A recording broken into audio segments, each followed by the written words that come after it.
The Magic Treehouse, Midnight on the Moon by Mary Pope Osborne.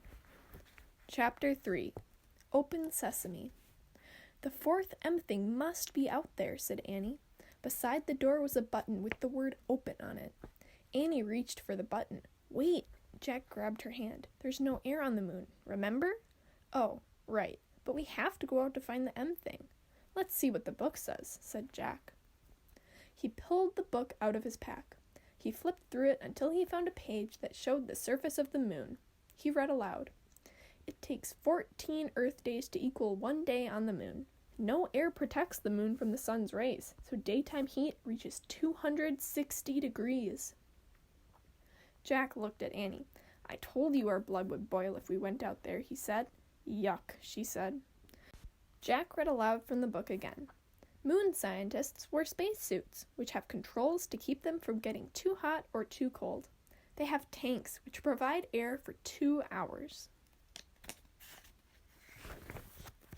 Where do we get spacesuits? Asked Annie.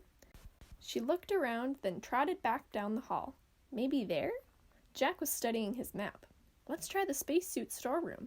Don't look at the map, said Annie. Look at the real room. Jack glanced up. Annie was peering through a doorway off the hall. There's a ton of space stuff in here, she said. Jack went to look. Bulky white suits hung from hangers. Air tanks, helmets, gloves, and boots sat in neat rows on shelves. Wow, it's like the armor room in a castle, said Jack. Yeah, with huge armor, said Annie.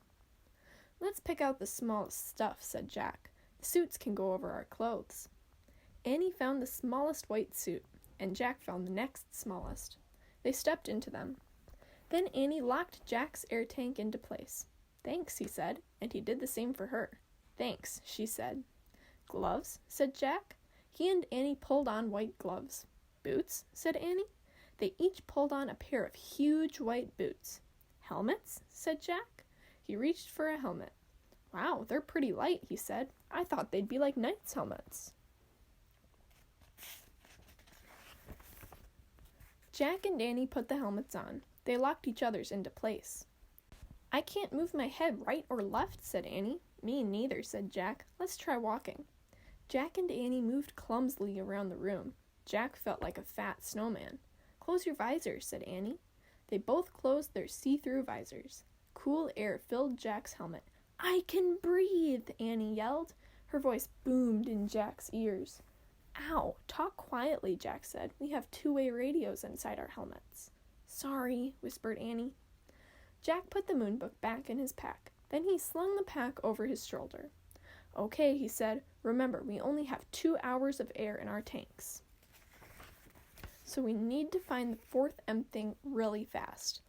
I hope we can find it, said Annie. Me too, said Jack. He knew that they could not go home until they did. Let's go, said Annie. She gave Jack a little push. Watch it, no goofing off, he said. We don't want to fall over in these suits. Just go, said Annie. She pushed him out of the room. They walked back to the airlock. Ready, said Annie. Open sesame. She pressed the open button. A door slowly slid closed behind them. A door opened in front of them, and Jack and Annie stepped out onto the moon.